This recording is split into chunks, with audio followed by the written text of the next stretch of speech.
Alright, we are back at si Magician JB is back para sa isa namang magic trick sa ipapakita sa mga grade school students ng Project 6 Elementary School dito sa Quezon City.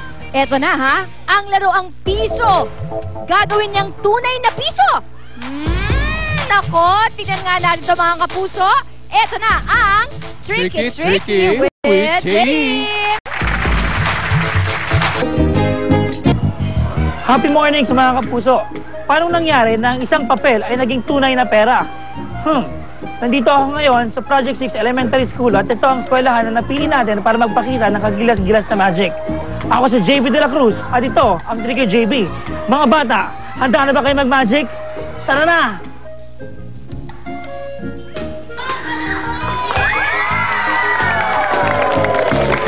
Okay, happy morning sa inyo lahat! Happy morning, Tricky JB! Okay, Abir! Okay, anong kulay ng papel? Bea. Okay, Bea, ganun ka. Okay, si Bea, ayan, meron siyang... Ayan, may labang ba, Bea? Wala, di ba? Tapos, wala. Bea, ganito. Diyan ka lang, ha? Meron akong papel dito, Bea. Sulat mo, 500 pesos. Sige, sulat mo, 500. Sige, pesos. Lagyan mo ng pesos. Okay, pakita mo sa camera. Magkano yan? 500 pesos! Oh, pag to, finold ko, pera ba siya o papel pa din? Okay. Yung papel na may sulat ng 500 pesos, i-fold natin, lagyan natin sa gitna. Tapos i-fold pa rin. Okay?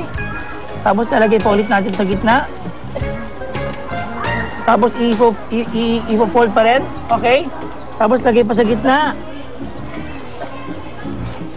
Tapos i-fold pa rin, okay? Okay, ngayon hihipan mo.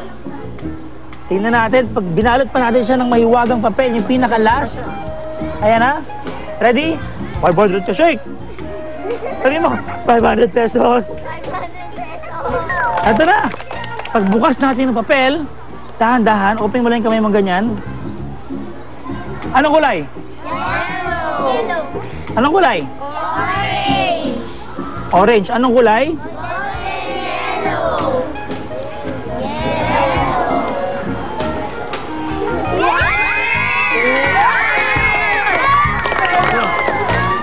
Oh. Palangpakan naman natin siya. At kasama ang mga grade 4 students ng Project 6 Elementary School. Ito ang Tricky JB, ang nag-iisa at ang kauna-unahang TV Magic School sa Pilipinas. Dito lang sa...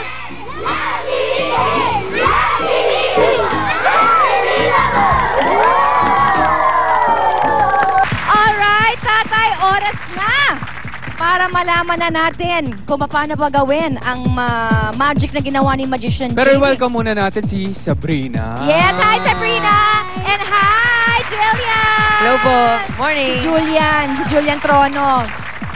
Okay, JB, ano pa hinihintay mo? Lumabas ka na dyan. Alright, Magician JB! At turuan mo na kami ng iyong magic.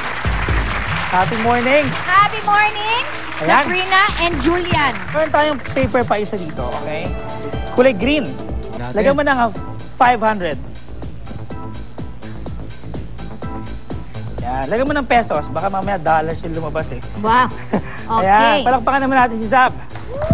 Okay. Alright. Ilalagay natin siya sa ating magic papel o magic paper. Lagyan natin sa loob. Tapos i-fold ko lang. Okay. Fold pa ulit. Fold pa. Okay. At ang last. Ready na? Ready ah. Fold pa ulit. Okay, tapos iba mo. Okay, tapos syempre yung pinaka-last, yung pinakamalaking paper, dilaw. Ayan. Pero tayong magic word. Jillian, ikaw mag-magic word. Ano po? Love ni Mr., love ni Mrs. Love ni Mr. Love ni Mrs. Sabi mo, 500. 500. Yun lang ang gagawin natin, napakadali. Tingnan natin. Pag binuksan natin yung kulay dilaw na papel, sumunod yung pink or orange, susunod natin yung dilaw na orange, at yung pinaka-last. Oh! Paano yun? Napakadali. Kailangan lang natin ng cartolina papers eh. So, kailangan natin isa, dalawa, tatlo, apat. Okay. Pero sa likod, pero pa nakadikit. Oh! Na isa, dalawa, at tatlo. Ayun yung 500 niya. Ganon lang kasimple naman pala. Alright, mga kapuso, sa aming pagbabalik, ang piso ay lalaki. Ibinigay mo na sa pasahero. Susunod na yan. Kaya abangan lang dito sa... Love ni Mr. Love ni Missy! The word is out.